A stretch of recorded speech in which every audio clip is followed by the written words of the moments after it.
আশা করি সবাই ভালো আছেন। আমার প্রাণ ঢালা অভিনন্দন সবার জন্য। আজকে আমি যে বিষয়টা নিয়ে আলাপ করতে চাই তা হচ্ছে অপরাধ করার পেছনে, অপরাধ করার নেপথ্যে কারণ। একান্ত অপরাধ করার নেপথ্যে কারণ। ধন্যবাদ। শুরু করছি।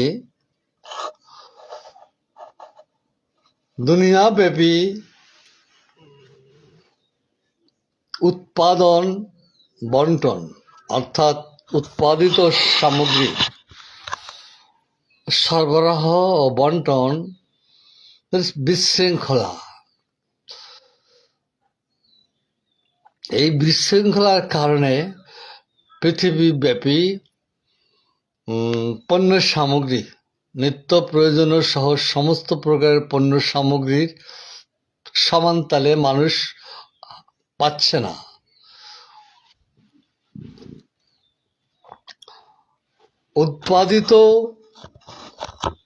উৎপাদক শ্রেণীর হাতে সৃষ্টি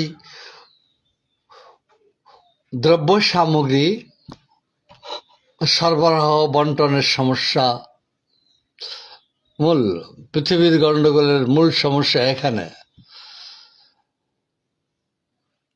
আরো এর সাথে অনেক গুরুত্বপূর্ণ সমস্যা আছে,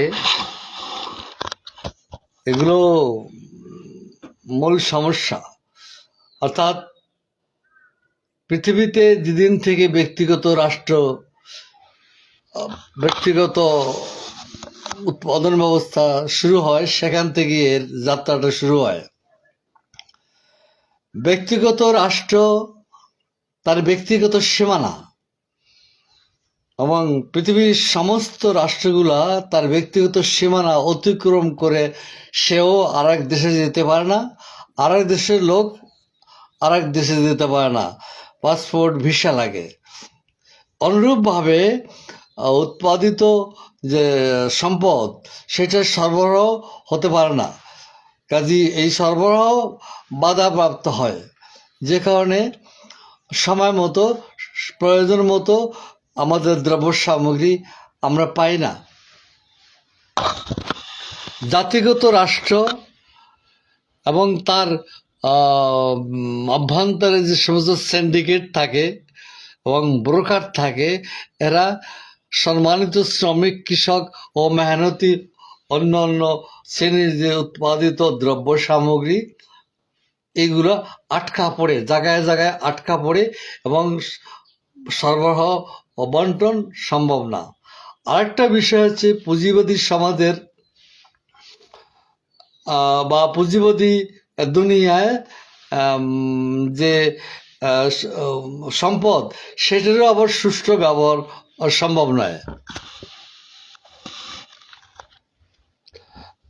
যার কারণে আমরা দেখতে পাচ্ছি খাদ্য অভাব সহ ওই যে আরো অনেক যুদ্ধ বিগ্রহ হচ্ছে, তেল নিয়ে, অস্ত্র নিয়ে, গম নিয়ে, খাদ্য নিয়ে, জ্বালানি নিয়ে, এসব যুদ্ধ অনবরত হচ্ছে। এবং যেটা একান্ত দরকারে মানুষ অপরাধ করে, এই অপরাধ সে না করেও পারে না। এর নেপথ্যে কারণটা কি?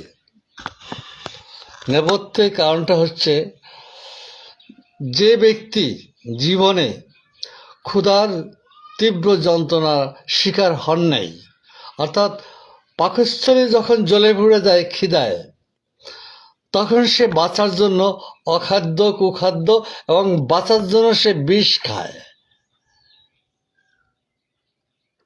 এগুলো যে মৃত্যু হয় তার হিতাহিত জ্ঞান থাকে না, তার পাকস্থলীর যন্ত্রণায় সে অখাদ্য এবং বিষ খেয়ে সে বাঁচতে চায়। অনুরূপ কিছু আধুনিক সাম্রাজ্যবাদী যুগে অনুরূপ কিছু সম্পদ আছে, যেই সম্পদ ব্যতীত বৃহৎ রাষ্ট্র আমেরিকা বাঁচতে পারবে না, পুতিন বাঁচতে পারবে না, চীন বাঁচতে পারবে না, ভারত বাঁচতে পারবে না, বাংলাদেশও বাঁচতে পারবে না, এমন কিছু দ্রব্য সামগ্রী আছে অনেক। তার ভিতরে আমি উল্লেখ করি একটা, সেটা হচ্ছে কি তৈল সম্পদ। তৈল সম্পদ, ভেনেজুয়েলার তৈল দ্বারা চীনের ৮০ ভাগ কলকারখানা বা উৎপাদন ব্যবস্থা চালু থাকে তেলের উপরে, এবং সে তেলটা নেয় ভেনেজুয়েলা থেকে।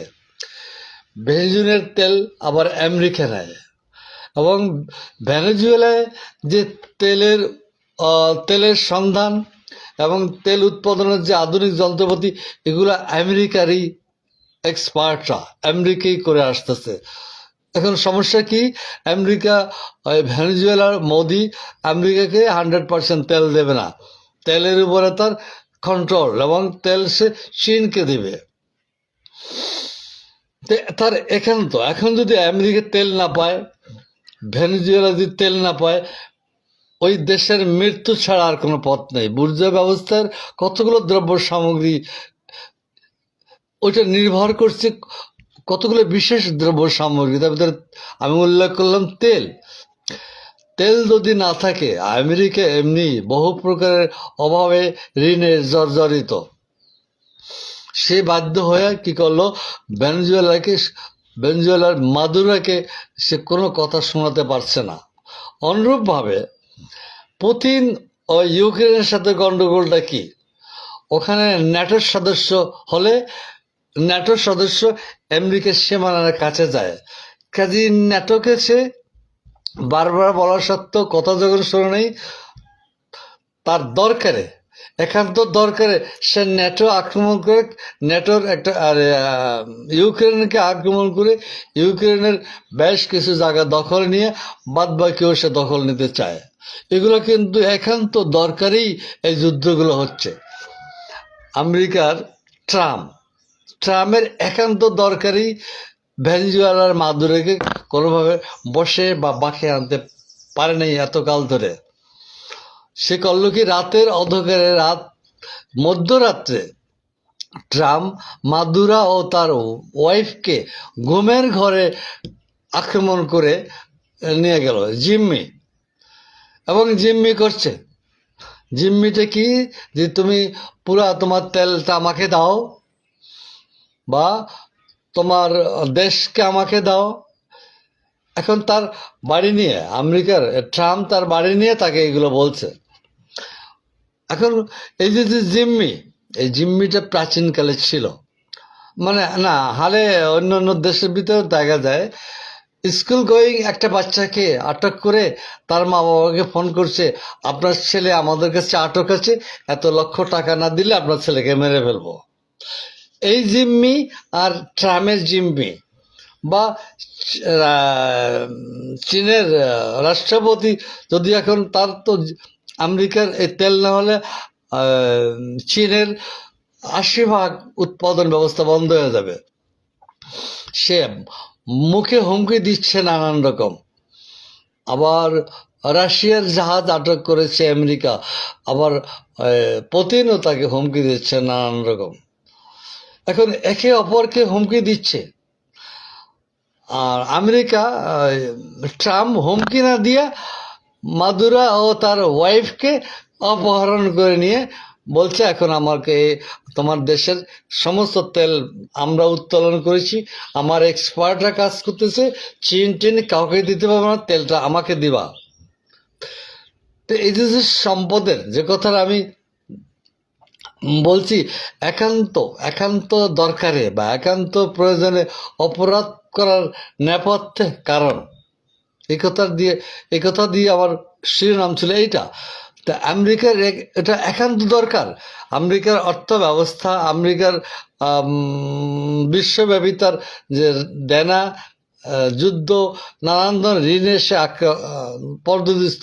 এখন আমেরিকাকে বাঁচতে হলে এই যে হাইজ্যাকিং, এই অপহরণ ব্যবসাটা করতে হবে। পাল্টা আমরা কি দেখছি, মোদির ছেলে পার্লামেন্টে দাঁড়িয়ে বলছে, আমার বাবা মাকে মুক্তি, যে কোনো তার বিনিময়ে আমার বাবা মাকে মুক্ত করেই ছাড়বো। আর ভেনেজুয়েলা মাদুরার ছেলে কি এখন আমেরিকার ট্রাম্প ও তার বউকে যদি অপহরণ করে নিয়ে যায়, বা চীন যদি ট্রাম্প ও তার বউকে অপহরণ করে নিয়ে যায়, নিতে পারে, হলো। কিন্তু এটা কি বিশ্বে যে এই যে ডাকাতি ব্যবস্থাটা আমি বিভিন্ন সময় উল্লেখ করে আসছি, ওই যে ঘেউ ঘেউ হাটে বাজারে কুকুরদের জোট, কুকুরদের মারামারি, আর এই যে যে মারামারি, ট্রাম্প যে আরেকটা দেশের রাষ্ট্রপতি তার বউকে হাইজ্যাক করে নিল। এখন এগুলো বুর্জোয়া সমাজের পুঁজিবাদী ব্যবস্থা, পুঁজিবাদী উৎপাদন ব্যবস্থা, এসবেরই কারণ ওখানে দেখতে হবে। আমরা যদি ট্রাম্পকে নিন্দা করি, আমরা যদি পুতিনকে নিন্দা করি, আমরা যদি চীনের রাষ্ট্রপতিকে নিন্দা করি, নিন্দা বা দুঃখ ইত্যাদি হলো অবয়বে একটা ব্যাপার। সারে হলো পৃথিবীর সম্পদের সরবরাহ বন্টন, এবং বুর্জোয়া ব্যবস্থার উৎপাদন ব্যবস্থা আর কমিউনিস্ট উৎপাদন ব্যবস্থা দুটা দুরকম। বুর্জোয়া ব্যবস্থায় ব্যক্তিগত উৎপাদন ব্যবস্থার ফল হলো এটা, অর্থাৎ ডাকাতি আর হাইজ্যাক। এটা বুর্জোয়া ব্যবস্থা, এটা বস্তুবাদী, দান্দিক বস্তুবাদে এটাই আমরা দেখে আসছি। এখন এটার সমাধান কি? সমাধান তো হতে হবে, সমাধান হতেই হবে। সমাধান না করে অনেকে বলে যে বিশ্বযুদ্ধ এসে একেবারে দ্বার প্রান্তে।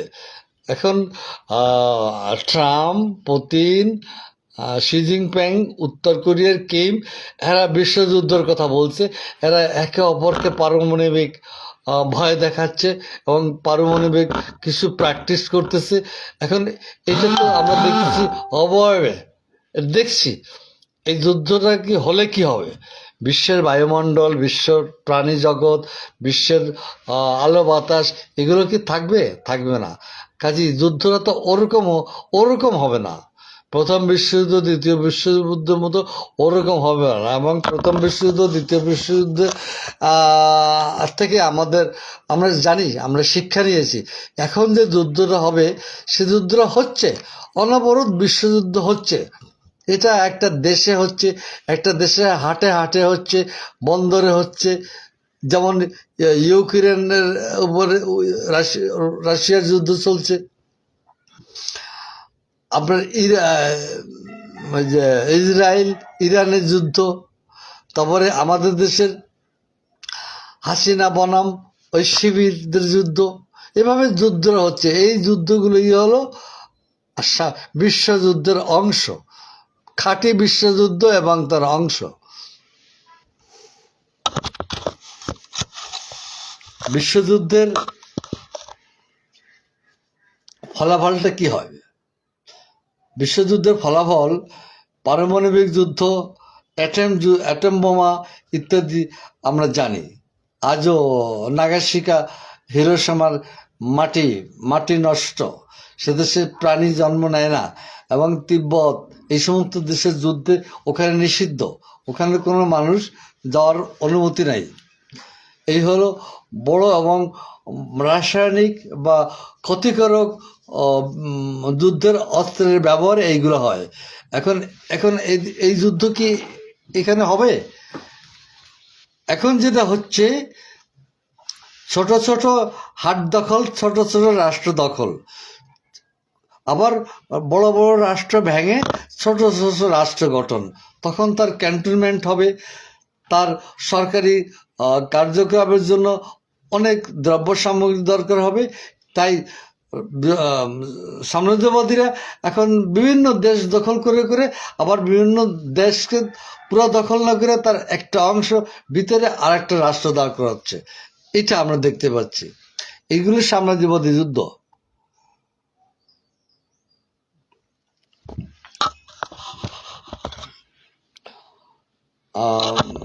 এই যুদ্ধের এই যে সমস্ত যুদ্ধ চলছে এবং আগামীতে আরো তীব্র হবে, আগামীতে যুদ্ধগুলো আরো তীব্র হবে। যেহেতু বিশ্বব্যাপী ক্ষুধার যন্ত্রণা অসহনীয়, এই ক্ষুধাটা আবার ভাতের ক্ষুধা নয়, এই ক্ষুধাটা হচ্ছে কি রাষ্ট্রপতি হওয়ার নেশা, প্রধানমন্ত্রী হওয়ার নেশা, আটটা দেশ দখল করার নেশা। এই যে কতগুলো যুদ্ধ, এই যুদ্ধগুলো অবশ্যম্ভাবী আমাদের সামনে দেখতে পাচ্ছি। যেমন পার্বতী চট্টগ্রামের ওখানে একটা ঘাঁটি লাগবে, বন্ধ সেন্ট মার্টিন, তারপরে চিটাগাং, ওখানে ঘাঁটি লাগবে, আমেরিকার ঘাঁটি লাগবে। আমেরিকা ওখানে ঘাঁটি করলে আমেরিকা ওখানে এসে চীনকে কাছে পাবে। এবং আমেরিকার মধ্যপ্রাচ্য অনেকগুলো, কাতার সহ অনেকগুলো ঘাঁটি আছে, সেখান থেকে চীনকে নাগালে পায়, আবার চট্টগ্রাম থেকে নাগালে পায়। এই পরিকল্পনা তারা এই যুদ্ধগুলো করছে বা এই দ্বন্দ্বগুলো সৃষ্টি করছে। আসলে ওই কথায় অপহরণ, এটা এটা নতুন নয়, কিন্তু একটা রাষ্ট্রপতি, নির্বাচিত রাষ্ট্রপতি ও তার বউকে অপহরণ করে নিল ট্রাম্প। এখন মাদুরোর ছেলে দাবি করছে আমার মা বাবাকে উদ্ধার করব যে কোনো তার বিনিময়ে। আবার রাশিয়া হুমকি দিচ্ছে যে কোনো তার বিনিময়ে ন্যাটোকে রুখে দেব। আবার চীন বলছে বিশ্ব সভ্যতা বাঁচাতে গিয়ে তার যা করার দরকার তাই। এগুলো হলো মুখরোচক কথাবার্তা। পিছনে মূলে কারণ রয়েছে কি? এর কারণ রয়েছে বুর্জুয়া উৎপাদন ব্যবস্থা এবং সরবরাহ বন্টন ব্যবস্থা। এই উৎপাদন ব্যবস্থা আর বন্টন ব্যবস্থার সমাধানটা কোন পথে? এটা কমিউনিস্ট ব্যবস্থায়, সমাজতান্ত্রিক ব্যবস্থায় উৎপাদিত পণ্য সামগ্রী এবং তার বন্টন, এটা কমিউনিস্ট ব্যবস্থায় সম্ভব। এবং এটা একটা দেশে সম্ভব না, পুরা দুনিয়াব্যাপী। অর্থাৎ সমস্ত ক্ষুদ্র ক্ষুদ্র রাষ্ট্রের বিলুপ্তি এবং সীমানা বিলুপ্তি, এবং একটি মানুষ তার ইচ্ছা মাফিক পূবে পশ্চিমে দক্ষিণে পূর্বে তার যেখানে খুশি সেখানে সে যাবে, কোনো পাসপোর্ট ভিসা লাগবে না। ঠিক একইভাবে সম্মানিত শ্রমিক কৃষকের উৎপাদিত দ্রব্য সামগ্রী ওভাবে যেখানে পৃথিবীর যেখানে যার দরকার সেখানে উৎপাদিত দ্রব্য সামগ্রী যাবে। আবার অন্য দেশের উৎপাদিত দ্রব্য সামগ্রী সরবরাহ কোনো জায়গায় বাধা পাবে না, কোনো পারমিশন লাগবে না, কোনো পাসপোর্ট ভিসা লাগবে না। পৃথিবীর উৎপাদিত সম্পদ পৃথিবীর যেখানে মানুষ সেখানে যাবে। এগুলো খুব সহজ, কিন্তু করবে কে? প্রতিক্রিয়াশীল এই হাইজাকাররা করবে না। এই যে পণবন্দি ট্রাম্প, এই সাম্রাজ্যবাদী, যাদেরকে আপনারা জানেন বিশ্ব নেতা, আমি বলি এদের বানরামতি, এদের ঘেউ ঘেউ করা নেতা। এরা সব ঘেউ ঘেউ করা নেতা, এরা সব বানরামতি করা নেতা। এই বানরামতি আর ঘেউ ঘেউ দমন হবে কোথায় জানেন? শ্রমিক কৃষকের হাতে, উৎপাদক শ্রেণীর হাতে। দুনিয়ার মজদুর এক হইয়া এই ঘেউ ঘেউ আর বানরামদের দমন হবে, এবং দুনিয়ার মানুষ সুখ চায়, শান্তি চায়। আর ওরা চায় ওদের দেশ, ওদের নিশান, ওদের মানচিত্র, ওরাই পৃথিবীর মানুষ। এটা সম্ভব না। তাহলে ওরা যদি পৃথিবীর মানুষ হয়, ওরা যদি ভালো থাকতে চায়, আমার দেশে ওর দরকার কি? আমার দেশের সরকার পাল্টানো ওর দরকারটা কি? কাজে সাম্রাজ্যবাদীরা বিভিন্ন দেশে যে যে সরকার পাল্টায় এবং বিভিন্ন রাষ্ট্র ভেঙে ছোট ছোট রাষ্ট্র গঠন করে, সেটাই কি ওদের দরকার? কি ওদের দরকার? উদ্বৃত্ত। তার দেশের উদ্বৃত্ত সমরাস্ত্র বিক্রি করার জায়গা নেই, আর সমরাস্ত্র রোজ রোজ কেনে না কেউ।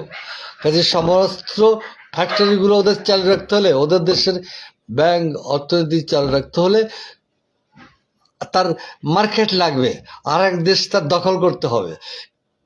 এইগুলোই নিয়ে তারা এখন বিশ্ব হাইজাকার। ট্রাম্প এটা সূচনা করে দেখিয়েছে যে তার দরকারে ভেনেজুয়েলার রাষ্ট্রপতির ও তার বউকে রাতের অন্ধকারে হাইজ্যাক করে নিয়ে গেছে তার দেশে।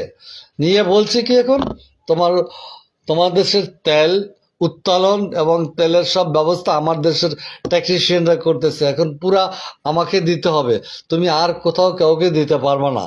এবং ট্রাম্প বলছে ভেনেজুয়েলা আমার, ভেনেজুয়েলা বাইরের বাইরের কেউ এখানে তেল নিতে পারবে না, আমি নেব। তাতে কি হবে, চীনের ৮০% মিল কারখানা বন্ধ হয়ে যাবে। তেলের সরবরাহ বন্টন যদি পৃথিবীব্যাপী না থাকে, পৃথিবীর অনেকগুলো দেশ বন্ধ হয়ে যাবে। অর্থাৎ আজকে ইলেকট্রিকের উপরে দুনিয়াটা, যন্ত্রের উপরে দুনিয়াটা, এবং ইলেকট্রিক সহ দুনিয়াটা চলচল তৈল পাওয়ারে। এর পেছনে মূল যেটা বেসিক যেটা কারণ সেটা হল তৈল পাওয়ার। তৈল পাওয়ার ব্যতীত পৃথিবীতে চলতে পারে না। তৈলের একটি বিকল্প আছে সূর্য রশ্মি, সেটা দিয়া হেভি ওয়েট বিষয়গুলো চলতে পারে না। কাজে তেলের কোনো বিকল্প নাই, হতে পারে না।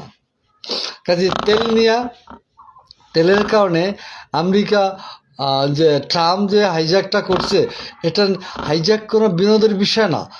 আমেরিকার অস্তিত্ব বিলীন হয়ে যাবে যদি মাদুরার দেশের তেল না পায়। চীনের ৮০% মিল কারখানা বন্ধ হয়ে যাবে যদি ভেনেজুয়েলার তেল না পায়।